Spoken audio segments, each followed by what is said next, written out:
masa dia macam mana. Astaghfirullahalazim allazi la ilaha illa huwal hayyul qayyum wa atubu ilaih. Assalamualaikum warahmatullahi taala wabarakatuh. A'udzu billahi as-sami'il 'alim minasyaitonir rajim. Bismillahirrahmanirrahim. Alhamdulillahirabbil alamin wa bihi nasta'in wassalatu wassalamu ala asyrafil anbiya wal mursalin wa ala alihi wa sahbihi ajma'in. Rabbi yassir wa la tu'assir wa tammim bil khair, amma ba'd. Ayyuhal mu'minun ittaqullah usikum wa iyaya bittaqwallah faqad fazal muttaqun. Muslimin muslimat rahimakumullah, mudah-mudahan dirahmati Allah Subhanahu wa taala. Alhamdulillah, pertama-tamanya setinggi-tinggi kesyukuran kita kepada Allah Subhanahu wa taala yang masih lagi memberikan kita istiqamah dalam menuntut ilmu. Mudah-mudahan istiqamah kita ini sampai ke penghujung hayat kita, insya-Allah. Sebagaimana sahabat pengusi kita yang beliau dikatakan mati dalam keadaan menuntut ilmu lah, Sebab apa? Sebab setiap kali kuliah beliau ada, dan mudah-mudahan itu dikatakan kesudahan yang baik. Dikatakan kesudahan yang baik, iaitu berada dalam majlis-majlis yang baik. InsyaAllah mudah-mudahan kita semua juga berada dalam keadaan begitu. Dan amalan-amalan, banyak amalan-amalan kita bawa untuk menjadi bekalan kita. Sebab bila mati seseorang itu, inqata'a min amalih, terputuslah segala amalan, melainkan tiga perkara tadi, iaitu ilmu yang bermanfaat, ilmu yang diambil, ilmu yang bermanfaat daripadanya, insya-Allah. Baik. Alhamdulillah, pada tengah hari ini kita sambung lagi pengajian kitab kita. Saya pun tertukar kitab, sebab kitab saya tertinggal. Saya ambil kitab Rumi. Rasa tak silap saya di tajuk niat, ikhlas dan benar. Tajuk keutamaan ikhlas dan hakikatnya ini. Tajuk ikhlas. Sebelum ni kita bincang juga berkenaan dengan niat, berkenaan dengan niat, di mana niat kita ini dialah yang menentukan segala amalan kita. Walaupun amalan itu nampak biasa, tetapi dia berbeza pada niat. Berbeza pada niat. Contoh, kalau sebelum ni, contohnya kalau kita masuk masjid, dia boleh jadi masuk masjid itu jadi biasa dan boleh jadi pahala. Sebab apa? Sebab dia bergantung kepada niat. Begitu juga pada mandi contohnya. Kalau kita mandi, ramai orang mandi dan kita pun selalu mandi. Cuma bezanya ada mandi yang ada niat, mandi yang tak ada niat.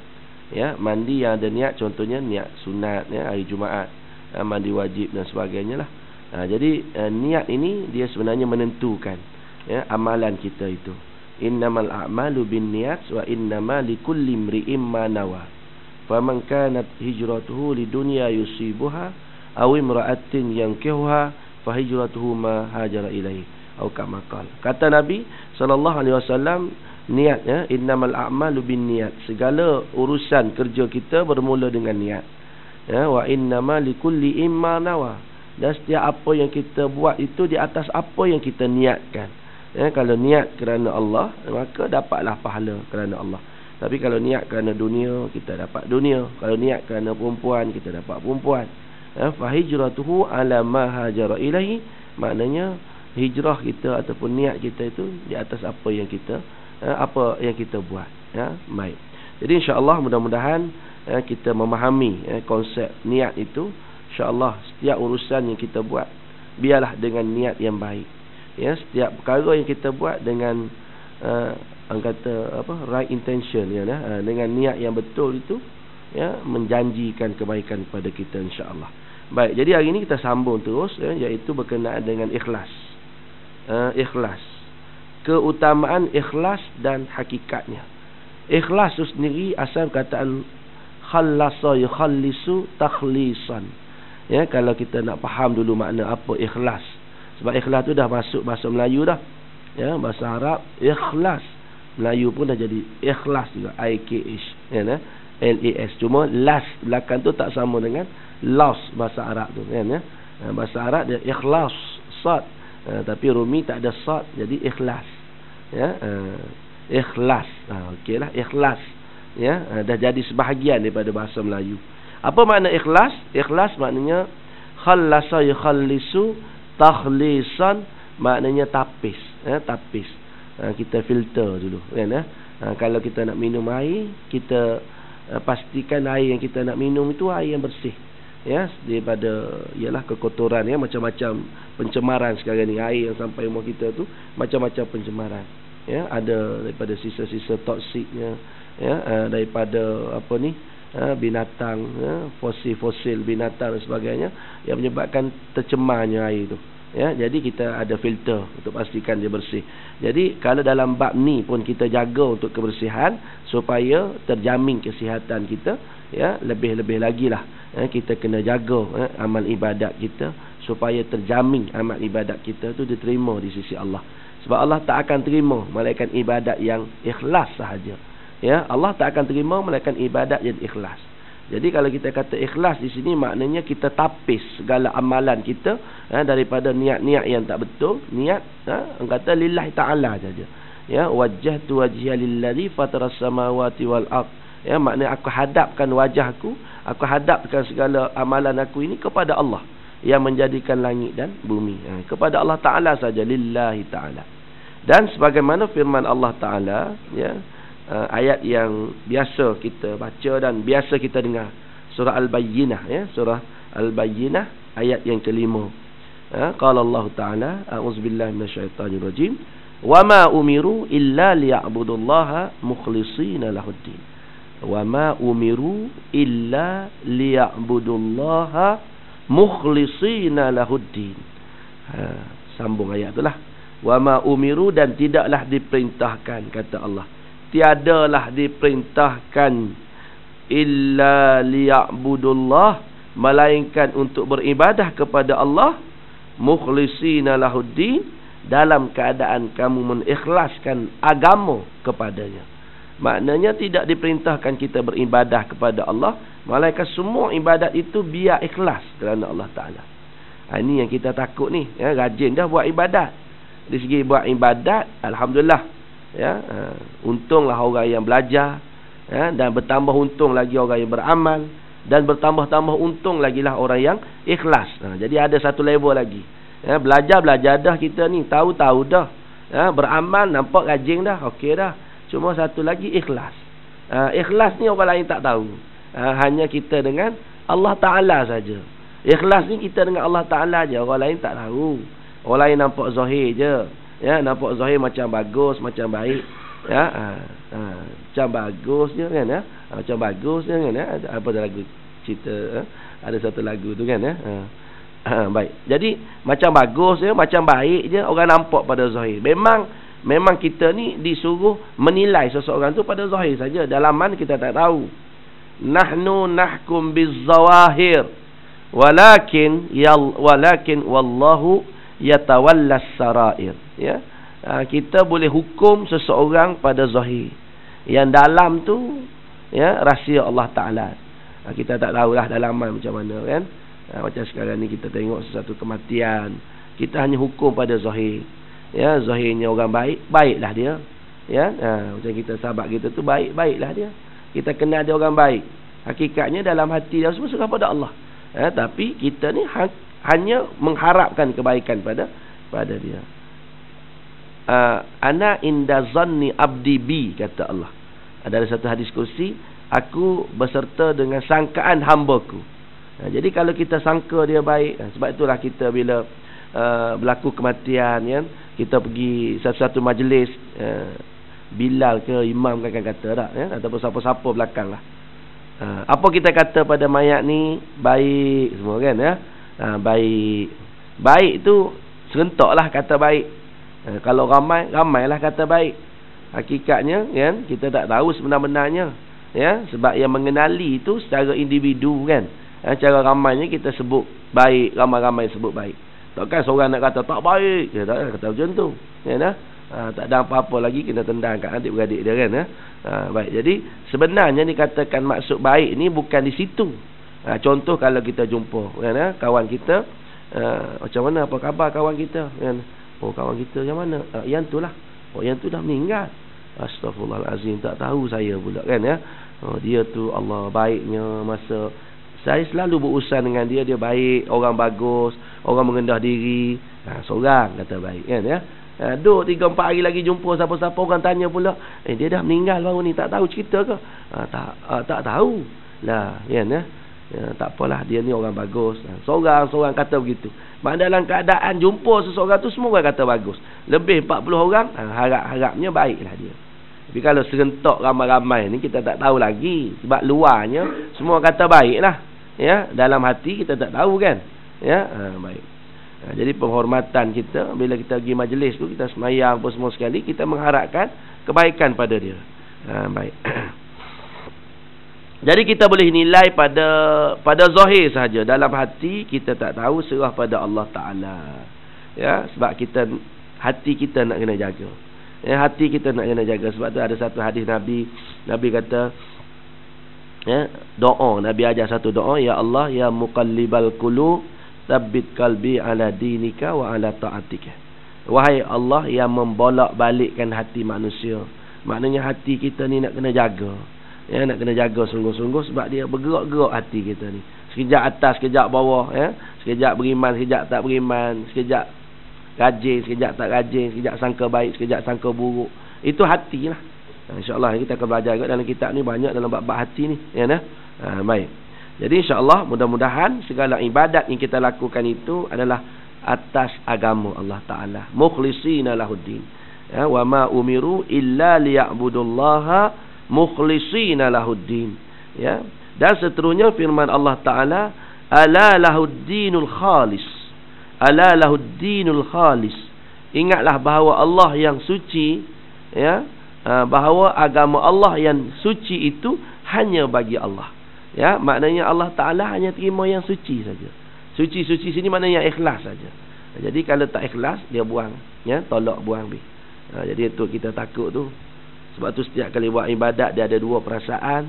Yang pertama al-khauf, takut tak ikhlas tadilah ya, takut tak ikhlas, takut Allah tak terima ya. Ar-raja, tapi harap-harapnya Allah terima. Habislah kita kalau amalan kita Allah tak terima, habislah ya. Jadi kita harap sangat Allah terima. Sebab tu bila buat ibadat jangan selesa lagi ya. Bila kita semayang jangan selesa lagi.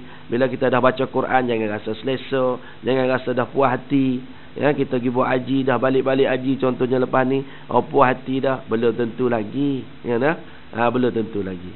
Tapi harap-harapnya Allah terimalah ya, harap-harapnya Allah terima. Kita dah belajar dalam al-khauf war raja, perasaan takut, perasaan harap. Dua perasaan ni pada orang ahli tasawuf dia tak tinggal lah ya. Perasaan al-khauf war raja ya, takut Allah tak terima, tapi harap-harapnya Allah terima. Nanti kita nak kena ada sentiasa perasaan tu, barulah kita hidup ni dalam keadaan orang kata tidaklah, orang kata selesa sangat. Dunia ni bukan selesa. Umpama duduk dalam dewan periksa, selagi kita tak jawab, selagi kita tak tahu rizal dia, keputusan, selagi tu kita keluh kesah. Betul tak kan? Umpama kita atas dunia ni macam dalam dewan periksa lah kan. Kita nak periksa anak-anak kita ni UPSA tak lama lagi kan ya. Nak periksa ni risau lah ni. Selagi tak dapat rizal, selagi tak dapat keputusan, dapat keputusan baru selesa, barulah lega sikit masa tu, merdeka masa tu kan ya. Merdeka kan baru selesa. Tapi ya, kita ni rizal kita tak tahu lagi, amalan kita tak tahu lagi. Sebab tu tak ada masa untuk kita nak berehat-rehat, tak ada ya. Buat kerja setakat mana kita mampu. Untuk dunia kita kena agihkan dunia dengan akhirat, mana patut diutamakan ya. Jangan nampak sebelah je. Ada orang dia berat sebelah ya, berat sebelah pagi petang siang malam ya, berat sebelah je, cari ke makan hari-hari ya. Sedangkan kita ni al-mukmin, orang mukmin ni hidup kita ada tugas, ada tanggungjawab. Al-mukmin yataraddadu ilal masajid, kata Nabi. Orang mukmin ni tugas dia sentiasa berulang alik ke masjid. Tu tugas kita tu kan Tugas kita ni mana pun al-mukmin yataraddadu ilal masajid. Orang mukmin ni hidup dia sentiasa berulang alik ke masjid. Semalam saya dengar ceramah Gaza daripada Ustaz Tarmizi, pengalaman dia pergi jumpa Allah yarham apa ni Syahid Syekh apa ni Yasin. Ya, Syekh Yasin kita tahu kan atas kursi roda. Dia diseksa dalam penjara menyebabkan dia lumpuh. Ya, tapi rumah dia kata masa dia lumpuh tu, rumah dia dengan masjid seberang jalannya. Seberang jalan berjalan besar rumah dia sini, ni masjid. Tapi setiap waktu tak pernah tinggal masjid, tak pernah tinggal berjemaah. Itu Syekh Yasin tu orang mukmin sungguh dah tu. Padahal digeruni musuh pun. Kita hari ni masjid surau tak penuh. Ya, tapi kalau buat demonstrasi marah kat Israel, bukan main penuh kat dataran mana-mana. Israel tak heran langsung. Israel tak heran sebenar-benarnya.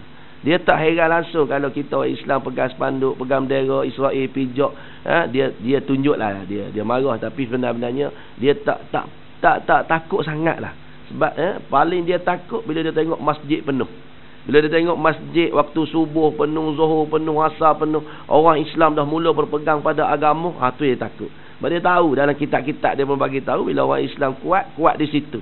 Bukan kuat pada menjerit melolong saja, tak ada. Ni kalau buat dataran kat penuh berkumpul marah ke Israel tu kan, siap contek-contek muka lagi, pakai topeng lagi tu, Netanyahu pakai topeng Netanyahu kan, siap bakar lagi kan, macam-macam buat. Tapi masuk zuhur tak pergi, asar tak pergi, maghrib tak pergi, kuliah tak pergi, tak ada kekuatan apa-apa pun, tak ada kekuatan, balik-balik habis gitulah. Jadi semalam dia kata Syekh Yasin memang antara orang hebat dia lah, sebab dalam keadaan dia lumpuh tu, tangan kaki lumpuh, dia berfungsi otak je. Dia berfungsi otak je. Otak dia je berfungsi, tangan kaki tak. Tapi digeruni. Kita tangan kaki kuat lagi, tapi musuh tak heran dengan kita kan. Mati dalam keadaan masjid. Jadi nak bagi tahu orang mukmin, al-mukmin ada tanggungjawab, yataraddadu ilal masajid, wal bahaimu ilal akli wasyurbi. Nauzubillah. Dan binatang ni dia ni ke mana? Pergi cari makan, cari minum. Tu binatang. Jadi beza kita orang mukmin dengan binatang ni. Orang mukmin ni al-mukmin yataraddadu ilal masajid. Ni Nabi kata orang mukmin ni sentiasa berulang alik masjid. Wal bahaimu ni bahimah. Bahimah ni binatang lah. Binatang ternakan ke binatang tak ternak ke ikutlah. Kalau al-an'am binatang ternakan lah. Tapi kalau bahimah ni maknanya binatang. Bila sebut binatang, dia cenderung ke mana? Ilal akli wasyurbi. Dia pergi kepada makan dan minum saja. Dia tak peduli masjid surau ni binatang ni. Binatang ni dia tak peduli ibadat-ibadat ni. Sebab itulah kita ni ada tanggungjawab, ada tugas kita. Sebab tu kalau kita tak nak sampai gitu sekali rendah martabat kita, kita laksanakan tugas kita. Banyak tugas kita. Nak masuk syurga kena taat pada Allah Taala. Nak masuk syurga nak kena taat. Ada orang kalau tanya nak masuk syurga tak? Semua nak masuk syurga. Tanya kaki pik, kaki mak pik nak masuk syurga tak? Ada syurga. Dia tengah buat benda haram pun tanya nak masuk syurga juga. Orang judi pun tanya masuk syurga pun nak masuk syurga belaka. Orang kafir tu pun nak masuk syurga tu. Ni acara-acara ni sekarang ni pun semua in heaven belaka ni. Semua in heaven kan. Dia tak kata go to hell, tak ada. Go to hell tu kalau marah.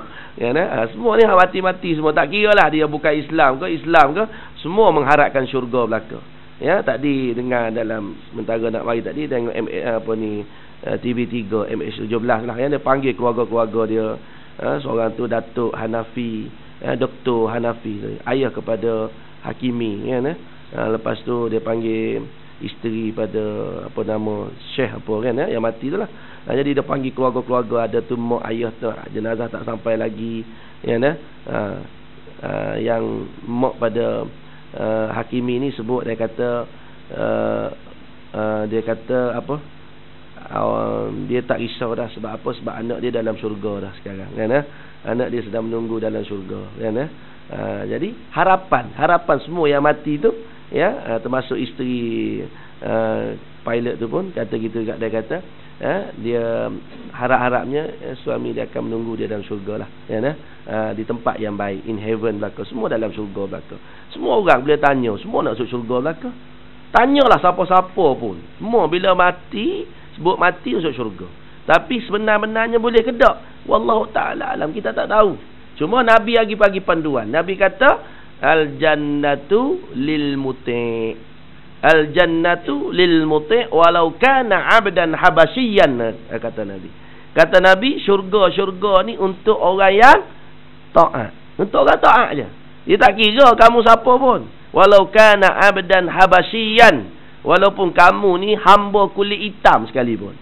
Kamu hamba kulit hitam pun, kata Nabi, boleh masuk syurga kalau kamu muti'. Muti' ni makna apa? Ta'at. Ya, ta'ah ni maknanya taat. Muti' orang yang taat. Taat pada Allah, segala perintah Allah, masuk syurga lah. Nabi kata al-jannatu lil muti'. Kamu siapa pun hari ni tak taat pada Allah, tak boleh masuk syurga. Raja takkan tak boleh masuk syurga. VIP lah kot dia. Raja, ketua pengarah sana, ketua pengarah sini, CEO sana, CEO sini. Tak boleh kalau dia tak taat pada Allah. Dia tak kira siapa. Ya. Walau kana 'abdan habasyian, walaupun dia ni hamba kulit hitam, orang Habsyi sekalipun, tapi kalau dia taat pada Allah Ta'ala, syurga dia. Ya, nah? Mudah je nak masuk syurga Allah Ta'ala, taat pada perintah Allah. Allah suruh buat belaka. Ya, Allah suruh buat belaka. Tadi pun harapan keluarga mereka ni, mana tinggal anak, ada anak kecil-kecil lagi kan, ya. Saya akan didik anak-anak saya ke agama lah, ya, supaya anak saya mendalami agama. Semua orang akan nampak agama, ya, semua akan nampak agama. Bila bab mati, nampak agama, ya, dan kita haraplah mudah-mudahan, ya, yang berlaku kematian ini ada, ya, disebut sebagai ahli syurga tu. Sebab kita tak tahu hakikat sebenar macam mana, ya. Baik. Dan seterusnya firman Allah Ta'ala, illal ladzina tabu wa aslahu wa atasamu billah wa akhlasu dinahum lillah.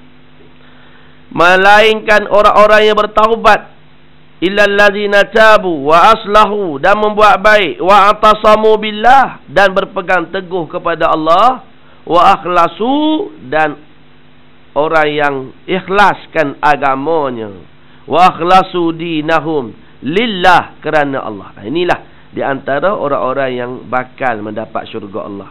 Yang pertama, orang yang bertaubat kepada Allah. Taubat, ya, tabayatubu ay raja'a yarji'u, itu kembali balik kepada asal kita, fitrah kita tak berdosa. Ya, asalnya kita tak berdosa, kena bertaubat. Ya, pagi petang siang malam bertaubat je pagi petang. Tadi apa, Dr. Hanafi tu, ayah pada Hakimi tu, dia orang educated, ya, baru ni pun bila di interview di kubur masa tu pun, dia kata saya redha. Mula-mula sekali redha.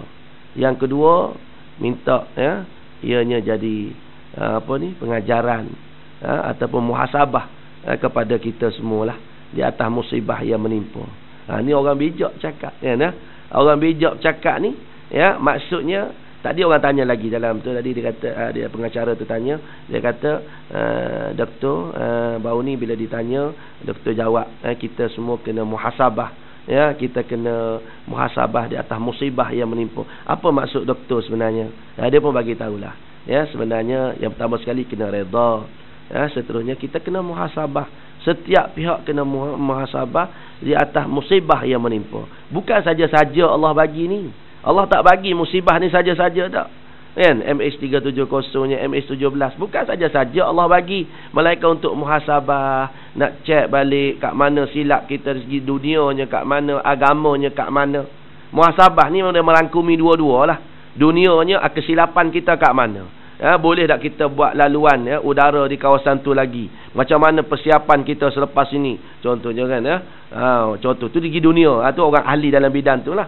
Dalam bidang agamanya, macam mana kita nak kena muhasabah balik. Kalau inilah satu musibah daripada Allah untuk menguji kita, untuk mengajar kita, kat mana silap kita dalam mengendalikan, ya, penerbangan kita ni. Contoh, muhasabah balik, cek balik, ya, ikut agama ke tak ikut agama, langgar perintah Allah ke tidak.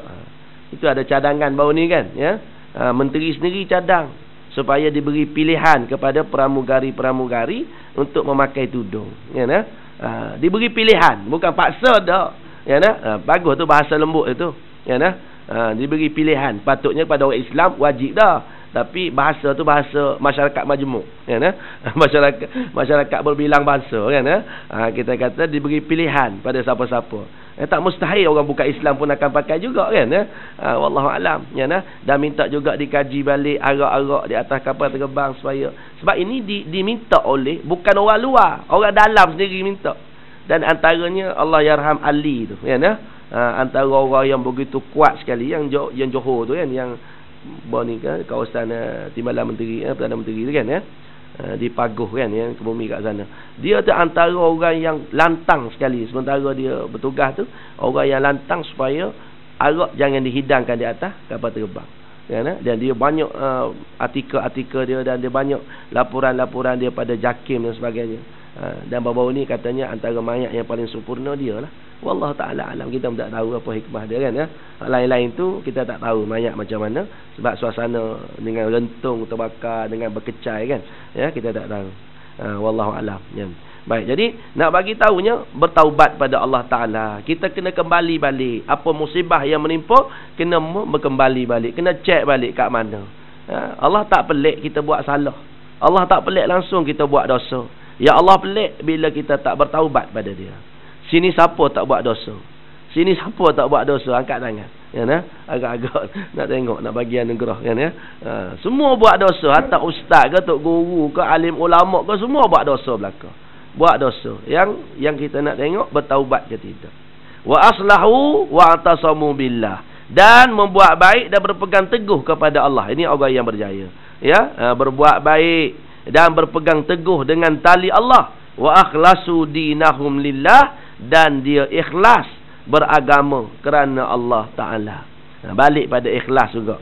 Ayat surah An-Nisa ayat 146, ya, banyaklah ciri-ciri di sini. Antara kita nak bawa itu akhlasu, iaitu ikhlas kerana Allah Ta'ala.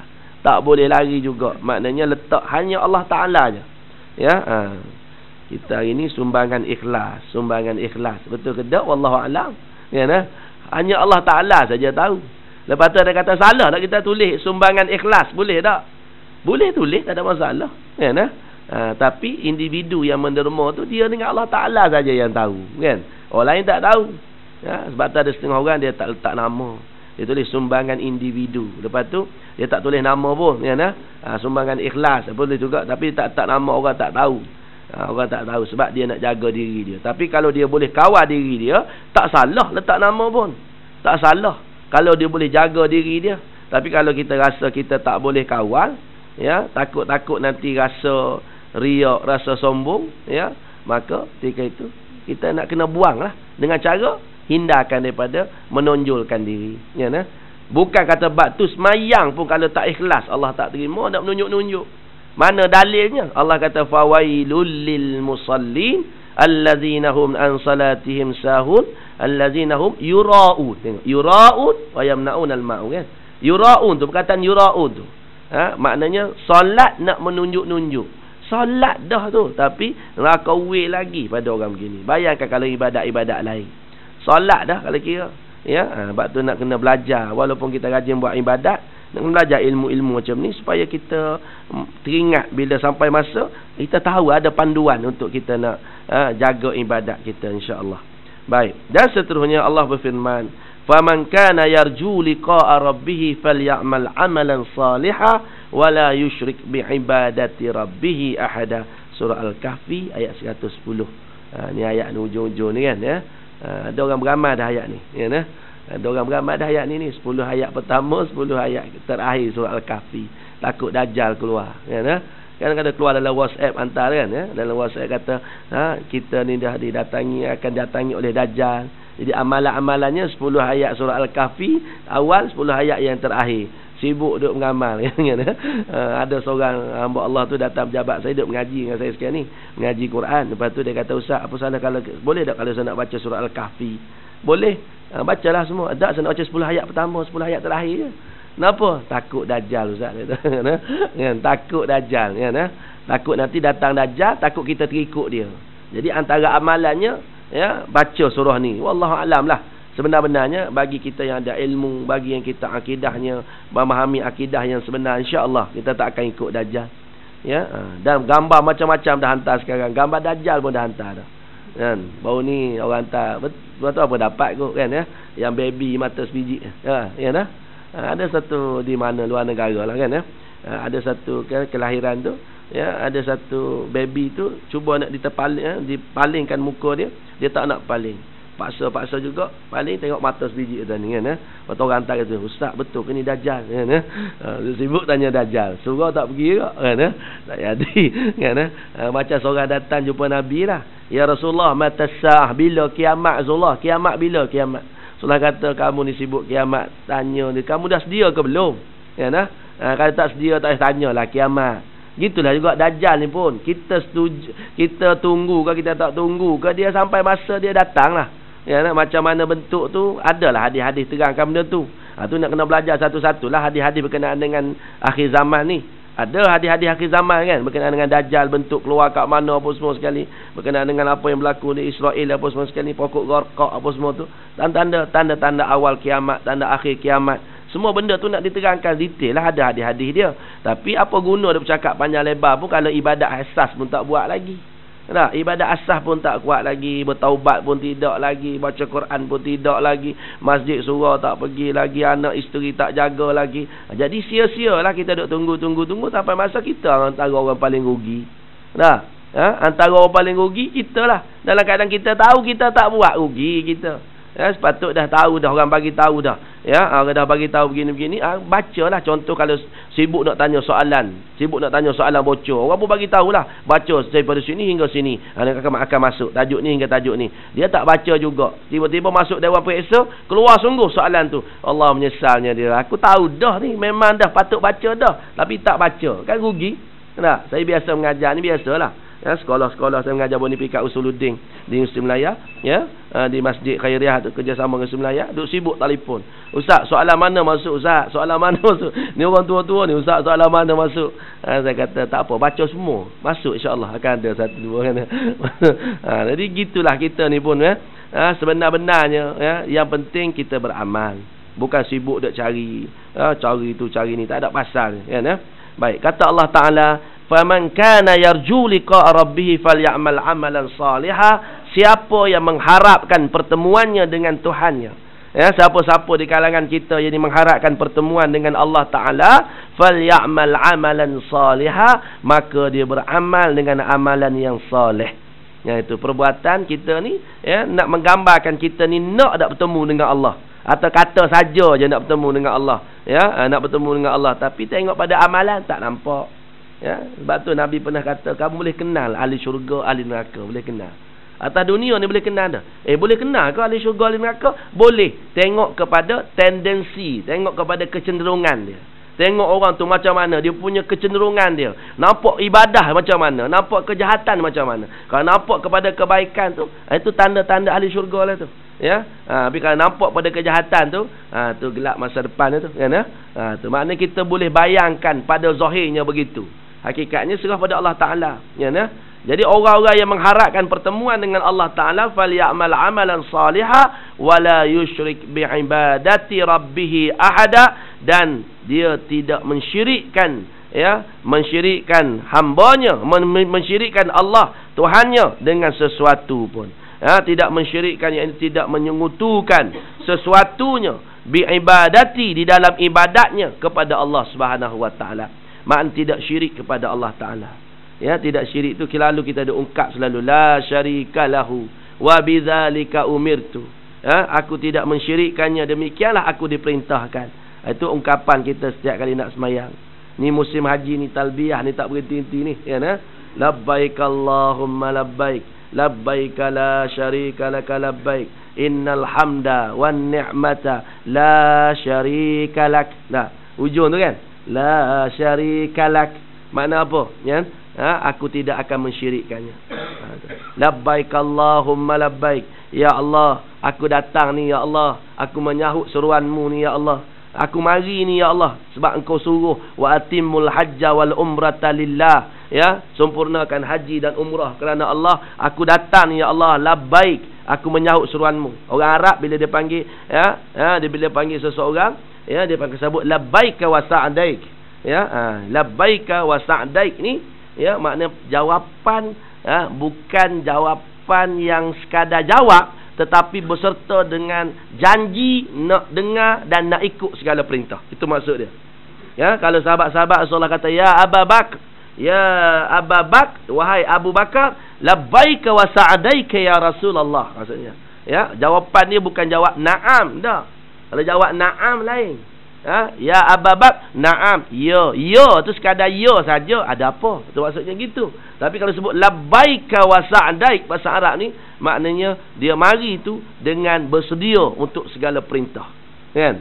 Makna get ready dah masa tu. Ikut perintah je, jalan je. Tak ada soal-soal banyak, kan? Begitulah kita buat haji. Bila kita pergi sana, labbaik Allahumma labbaik, labbaik la syarika lak labbaik. Aku datang ni ya Allah menyahut seruanmu. Labbaik la syarika lak labbaik, aku tidak akan mensyirikkanmu. Innal hamda, segala pujian, segala kepujian hanya untukmu. Wan ni'mata laka wal mulk, segala nikmat bagimu ya Allah, segala kuasa bagimu ya Allah. La syarika lak, aku tidak mensyirikkanmu. Tu. Ucapan tu berserta dengan hati tu. Siapa ada sini jemaah haji nak pergi ni, tak lama lagi kan? Baru penerbangan berapa baru kan? Siapa boleh pergi haji tahun ni? Tak ada kan? Tetamu Allah kan? Bukan kita nak pergi, Allah jemput. Sebab ada orang nak pergi tak dapat kan? Pak saudara saya baru ni nak pergi tabung haji, daftar dengan tabung haji 43,000 lebih bayar, tak dapat nama reject minta buat rayuan tak tolak juga. Lepas tu pergi daftar dengan satu syarikat Zahafiz pula dah, sanggup bayar berapa pun tak apa, tengah tunggu keputusan ni. Tak mahal dalam, kalau package yang mahal sekali tu yang 2 orang tu dalam 78,900 je seorang, kan? Bayar itu boleh, kan? Duduk dekat dalam 50 meter dekat Zam Tower tu, kan? Tak mahal, 78,900 seorang. Dia pergi 2 orang. Dia kata duduk 2 orang sebilik tak sedap. Dia kata ambil 3 orang tak mahal, kat 68,900. Dia tak nak itu, dia nak 4 orang sebilik, ambil yang 64,900. 65,000 je, kan? 65,000 bayar terus 100,000. Tapi tak tahu lagi boleh pergi tak lagi. Sebab jawapan mutawif tu, jawapan travel tu kata apa? Dia kata kita haji ni bukan kita nak pergi, Allah panggil. Letak situ baru faham. Ni nak pergi haji ke? Nak pergi ke? Sahar nak pergi. Daftar bayar apa semua nak pergi ni. Melayu sana, Melayu sini. Ada orang siap telefon saya, Ustaz, ada tak kawan-kawan kat tabung haji? Kenapa? Ni ayah saya ni kena reject ni. Boleh tak Ustaz merayu? Mana kenal kita, tak kenal orang tabung haji. Tak kenal pun. Tak, kalau Ustaz ada kawan-kawan boleh tak tolong Ustaz isi kota kat mana-mana, ada orang reject kat mana-mana. Itu yang jadi kena kat mana lu 3,000 kena bayar, kan? Pegawai tabung haji. Dia isi kat anak-beranak dia, kan? Okey, baik. Jadi sebenarnya kerja haji ni kerja Allah Ta'ala panggil, bukan kita nak pergi. Kan? Sampai masa boleh pergi lah. Tengah tunggu. Dia kata 100 orang lebih lagi hak bayar package 70,000 ni tak boleh pergi lagi. Confident. Dia kata jangan confident lagi. Tapi duit boleh balik lah, tak apa. Itu penting sekali. Nak bagi tahunya, bukan nak bagi tahunya kita pergi sana tu kita dah berjanji dengan Allah, kita tak nak syirik dengan Allah Ta'ala tu. Balik-balik haji harap-harap jangan syirik dengan Allah Ta'ala lah. Ambil segala hukum hakam Allah Ta'ala. Itu harapan kita lah. Begitu. Ada orang labbaik Allah, saya sebut dulu kan, dia bergaduh suami isteri, orang Kelantan lah ni, pergi sana dia sebut labbaik Allahumma labbaik, dia tak boleh sebut labbaik Allahumma labbaik, labbaik la syarika lak labbaik. Dia kejap-kejap balas, kejap-kejap baik, kejap-kejap balas, kejap-kejap baik. Dia bunyi yang tu, kan? Sebab dia biasa balas dengan isteri dia, kan? Kejap balas, kejap baik, sekejap balas, kejap baik. Dia pun kejap balas, kejap baik. Labbaik Allahumma labbaik, dekat-dekat dia tu bunyi, kan?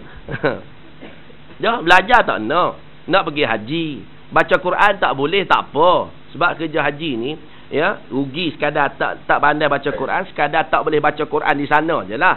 Tapi kerja-kerja haji bukan banyak bacaan pun, kita boleh hafal doa-doa dan sebagainya. Yang penting fizikal kita kerja haji ni. Tapi nak kena belajar lah juga kat mana doa patut kita baca, doa apa-apa semua sekali. Itu penting jugalah. Kena belajar. Sebab tu kursus haji dibuat pun. Ada orang ada duit, kursus haji dah tak, tapi nak pergi tahun ni. Jadi takut rugilah. Kerja haji sekali je, bukan selalu, kan? Baik. Berkata Ali bin Abi Talib karramallahu wajhah, jangan susah hati kerana amal yang sedikit, Tetapi usahakanlah agar amal sedikit itu diterima Allah Ta'ala. Kualiti lah. Ya, kuantiti tak penting. Ya, jangan nampak kuantiti, kualiti. Kalau kuantiti berkualiti tak apalah. Ya, jumlah banyak dan berkualiti. Okey. Ya, buat sikit tetapi istiqamah dalam keadaan sempurna. Itu lagi baik. Kita nak begitu. Ada orang kat Allah rajin buat ibadat ni kan. Rajin buat ibadat tapi tak istiqamah, tak sempurna. Jadi rugi. Buat ibadat biar sikit. Boleh bangun malam 2 rakaat tak apa dah. Tiap-tiap malam berterusan. Bandingkan setengah orang tu bulan puasa baru ni. 10 malam terakhir lepas tu tak ada dah. Ya nah. Ibadat ni baca Quran tak semestinya banyak. Baca 2-3 baris. Lepas tu esok baca pula. Lusa baca pula. Berapa tahun dah? 15 tahun dah macam tu. 2 ayat sehari. Okey lah. Daripada orang baca sekaligus lepas tu senyap. Senyap terus. Kan? Kelantan panggil senyap dik. Senyap dik terus. Kan? Dik tu bahasa Kelantan deep. Maknanya Kelantan tu dia mendalam. Senyap dik, senyap terus. Mampukah dalam tu. Senyap dik. Kan? Kelantan dia tahu. Dik tu bahasa Inggeris. DEEP kan? Dalam kan? Kan? Masuk dalam tu kat senyap kan? Senyap dik terus kan? Mula-mula tu kat orang main rajin. Lepas tu kat senyap terus. Tak dengar-dengar dah. Ulama-ulama kata al-istiqamah khairu min alfil karamah. Ulama kata istiqamah tu lebih baik daripada 1000 karamah. Maknanya kalau nak bincang pasal keramat, keramat ni karamah ni benda pelik-pelik lah. Ya, berjalan atas air benda pelik-pelik, contoh tikam tak lut lah, yang boleh terbang lah contohnya, benda pelik-pelik karamah kita panggil kan. Benda keramat ni. Maka ulama-ulama ni kalau dia faham sungguh, dia kata istiqamah itu khairum minal alfi karamat. Lebih baik daripada 1000 karamat lagi. Maknanya yang penting bagi aku istiqamah tu paling penting. Dapat istiqamah tu penting, biarlah sikit pun tak apa. Kan? Niat sungguh nak ambil yang pelik-pelik tu tak payahlah. Kan? Benda pelik-pelik ni kita bimbang je. Baru ni orang ajak saya pergi satu di Kota Kemuning. Mungkin tuan-tuan pergi kot. Ada seorang datuk buat perubatan dia, nama tempat dia Pusat Tradisional dan Komplementari Islam, Pusat Warisan. Bukan website pun ada. Ya, dia operate secara batin. Pergilah kita nak tengok kan di Kota Kemuning. Pergilah nak pergi, dia operate cara batin, tak ada pisau, tak ada apa. Boleh buat keluar macam-macam lah kan. Boleh keluar jantung, boleh keluar apa semua, dan suruh kita tengok. Dan saya pergi ni tengok adalah Cina, ada India, daripada Jakarta ramai, daripada Indonesia ramai. Dan Ustaz Datuk ni memang top di Indonesia lah. Dia di Kota Kemuning, Jalan Doritis Bibi tu kan. Saya pergi ni tengok, hebat-hebat lagu ni kan. Operation lah kan. Orang Indonesia kan. Operasi tanpa pisau, lepas tu tak ada darah, tapi parut ada. Parut ada sampai mati parut tu kan. Kalau dia operate di perut tu akan ada parut sampai mati kan. Kecuali dia kata kalau kita kurang makan kicap, dia kata parut tak akan hilang lah. Tapi kalau makan kicap, dia akan jadi hitam. Betul tak kan? Datuk tu cerita, saya dengar dia kata kalau makan kicap, parut tak akan hitam-hitam, dia kata payah nak hilang kan.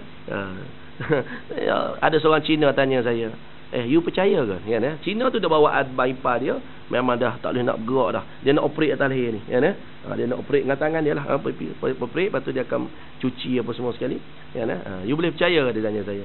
Saya kata saya pun tak tahulah, tapi dia orang Islam, kalau Allah izin ya, benda tak mustahil. Dia kata boleh jadi ke? Kalau Allah izin boleh jadi. Awak pun kalau Allah izin, Allah tu siapa? Allah tu Tuhan kita lah kan ya. Allah Tuhan, Allah orang Islam lah kan ya. Kita dah lagi dah bercakap dengan Cina tu. Cuma dia bawa adik-beradik dia pergi nak buat yang tu juga. Bayar bukan murah, 7,000 8,000 lah sekali buat. Ya nah? Yang berkesan tu daripada ada seorang tu daripada Indonesia, saya duk makan sekali dengan dia. Isteri dia bapak doktor. Isteri dia bapak doktor. Bapak doktor tu ketua, kepala doktor lah. Kepala doktor. Bukan bapak, kepala doktor. Maknanya ketua doktor di Indonesia. Suami dia mari sini, operate 4 kali dah, buang apa semua dalam atas belakang. Dia kata bagus kan. Tidak dia tak datang lah, habis ribu-ribu kan. Dia yang nak pergi tengok pusat, boleh buka dalam GPS, tulis Pusat Tradisional dan Komplementari Islam Sdn Bhd, Kota Kemuning ya. Tapi kena tunggu lama, dicek dulu saja 700-800 dah ya. Lepas tu nak tunggu 3 bulan pula, tu nak operasi pula, tu ribu-ribu pula Tapi kalau saya pun bimbang juga, takut-takut benda pelik-pelik lah kan. Tapi saya tengok pun ni, dia pegang je tangan orang tu, dia tahu habis, dia baca semua sekali penyakit dalam badan orang tu Hebat lah tu ni kan. Hebat orang tua ni kan. Dia pun lari pak takut tak nampak saya pelik ni kan. Takut kita dia baca habis apa ada dalam perut kita berat kan. Dia pegang tangan je. Lepas tu dia pegang dada pak cik tu. Suruh tarik nafas. Tarik nafas. Oh cukup dia kata. Awak dah ada ring 2 kan dalam ni. Betul lah awak bypass ni. 4 dah dah tu. Dah sumbat dah kan. Ada ring awak pakai ring pakai bateri semua kan. Dia kata betul lah. Dia pegang je tahu. Oh hebat. Allah bagi. Tu keramat dia panggil. Tapi bagi ulama-ulama, orang alim-alim, dia tak nak yang tu. Dia tak nak itu bahaya, kan? Dia nak macam mana? Dia nak istiqamah. Jadi bagi kita, biarlah kita istiqamah. Tak payahlah nak cari-cari ilmu macam tu. Biar istiqamah, sembahyang 2 rakaat, baca Quran 3-4 ayat sehari, kuliah ilmu, istiqamah tiap-tiap hari. InsyaAllah, mudah-mudahan Allah Ta'ala akan pelihara kita dunia dan akhirat. Ya, sekadar itulah. Hari ini tajuk ikhlas yang tak habis gini. Kita sambung bulan depan bulan depan ya. Jadi terima kasih lewat ya. Terima kasih banyak-banyak di atas perhatian. Mudah-mudahan Allah SWT merahmati kita semua insya-Allah ya. Aku qouli hadza astaghfirullahalazim li wa lakum. Assalamualaikum warahmatullahi wabarakatuh. Bismillahirrahmanirrahim. Alhamdulillahirabbil alamin. Allahumma fa'na bima 'allamtana wa 'allimna bima yanfa'una. Allahumma ja'alna minan najihin wal faizin minal ulama'is salihin wa minal mustaghfirin walhamdulillahirabbil alamin. Ikhlas sikit ya. Siapa yang ada tercari-cari nak korban ya, di rumah saya macam biasalah tahun ni ayat kedua ya, mungkin 10 ekor 15 ekor rumah saya. Jadi siapa-siapa yang nak join boleh lah di kampus Sungai Tua dekat Batu Cave kan ya. Memang ayat kedua kita buat di rumah saya, masak apa semua kat situ lah ya. Biasa lebih 10 ekor lah di rumah saya. Jadi siapa nak tahun lepas pun ada orang Exxon yang ikut pergi buat kerja sekali lah ya. Siapa nak boleh berhubung dengan saya. InsyaAllah.